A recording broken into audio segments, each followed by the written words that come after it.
मेरे NEET JEE BSc के students, आज हम आपके साथ कुछ इम्पॉर्टेंट पॉइंट शेयर करेंगे। जैसे अगर ये क्वेश्चन आता है कि strongest acid in the gas phase, point to be noted, in the gas phase यानी गैस फेज में कौन सा एसिड स्ट्रॉन्गेस्ट है, पानी में नहीं, गैस फेज में। तो आपको ऑप्शन दे रखे हैं वाटर, HCl, HI, मीथेन। तो आप इसमें से लेंगे HI, क्योंकि HI का बॉन्ड वीक है, बॉन्ड डिसोसिएशन एनर्जी कम है। नेक्स्ट है the formula of ethylene diamine tetra acetato chromate third ion, यानी क्रोमेट थर्ड का मतलब क्रोमियम के ऑक्सीडेशन स्टेट +3 है तो क्रोमियम +3 होगा। 8 का मतलब होता है कि ये नेगेटिव आयन के रूप में है, और इथाइलिन डायामीन टेट्रा एसीटेटो ये लिगैंड नेगेटिव है क्योंकि इसके एंड में O आ रहा है। इस लिगैंड को EDTA-4 लिखते हैं क्योंकि इथाइलिन डायामीन टेट्रा एसीटेटो में 4 प्रोटॉन निकलने के बाद ये बना है, इसलिए इसके ऊपर -4 चार्ज है। अब इस मेटल आयन और लिगैंड को मिलाओगे और ये लिगैंड हेक्साडेंटेट है, 6 बॉन्ड बनाता है, तो क्रोमियम की 6 कोऑर्डिनेशन नंबर इसी एक लिगैंड से सेटिस्फाई हो जाएगी और टोटल चार्ज इन दोनों का अलजेब्रिक सम होगा तो वो होगा -1। तो ये फार्मूला बनेगा, बहुत इम्पॉर्टेंट है। द मैग्नेटिक मूवमेंट अगला है, the magnetic movement of cobalt second complex. Cobalt second means cobalt का ऑक्सीडेशन स्टेट +2 है। इसके कॉम्प्लेक्स का मैग्नेटिक मूवमेंट 4.0 म्यू है। म्यू मतलब बोर मैग्नेटन। तो magnetic movement mu is equal to होता है √n × n+2। उससे यदि आप n निकालते हो तो 3 आएगा। n का मतलब है अनपेयर्ड इलेक्ट्रॉन का नंबर। तो इलेक्ट्रॉनिक कॉन्फ़िगरेशन पूछ रहा है, इलेक्ट्रॉनिक कॉन्फ़िगरेशन कैसे निकालेंगे। इसमें कोबाल्ट सेकंड का मतलब कोबाल्ट पर +2 चार्ज है और D7 इलेक्ट्रॉनिक कॉन्फ़िगरेशन होगा क्योंकि कोबाल्ट का इलेक्ट्रॉनिक कॉन्फ़िगरेशन है 3D7 4s2। 4s के 2 इलेक्ट्रॉन निकल गए, 3D7 रह गया।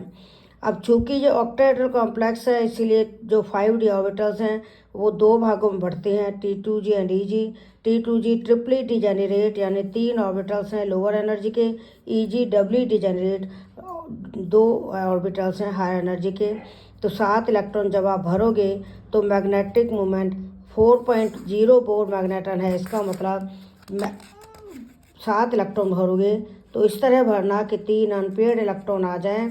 तो T2g में तो आएंगे 5 इलेक्ट्रॉन, Eg में आएंगे 2, तो ये T2g 5 Eg 2 इलेक्ट्रॉनिक कॉन्फ़िगरेशन होगा। ये बीएससी के लिए, नीट जेई के लिए बहुत इंपॉर्टेंट क्वेश्चन है। अगला है नेचुरल रबड़ क्या है। तो आप लिखोगे नेचुरल रबड़ एडिशन पॉलीमर है, किसका, आइसोप्रीन का। इसका मतलब इसके जो मोनोमर हैं वो एक ही तरह के हैं, आइसोप्रीन है, तो ये होमो पॉलीमर हुआ।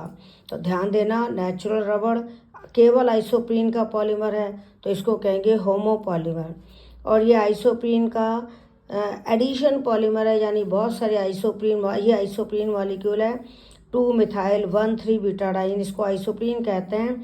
तो ये डबल बॉन्ड सिंगल में बदल जाएगा, ये सिंगल बॉन्ड डबल में बदल जाएगा, ये डबल बॉन्ड सिंगल में बदल जाएगा, एक वैलेंस इधर फ्री होगी एक इधर, तो ऐसे बहुत सारे मॉलिक्यूल लाइन में जुड़ जाएंगे और सभी सिस कॉन्फ़िगरेशन वाले होंगे, यानी दोनों CH2 इस डबल बॉन्ड के एक साइड में होंगे, उसको कहते हैं सिस कॉन्फ़िगरेशन। तो ये सिस पॉलीमर है, ध्यान देना। एडिशन पॉलीमर है, होमो पॉलीमर है क्योंकि इसके सारी यूनिट एक जैसी हैं। तो होमो पॉलीमर क्यों कहा, क्योंकि इसका जो मोनोमर है वो एक ही तरह के हैं और इसका मोनोमर क्या है, आइसोप्रीन है, और ये सिस कॉन्फ़िगरेशन वाला है इसलिए इसको सिस पॉलीमर कहेंगे।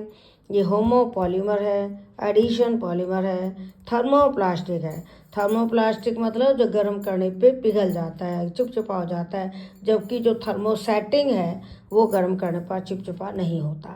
तो इस तरह से हमने आज आपके साथ काफ़ी इम्पॉर्टेंट पॉइंट्स शेयर किए हैं। हमारे चैनल का नाम क्या है, chemistry concepts of by doctor Krishna Rani.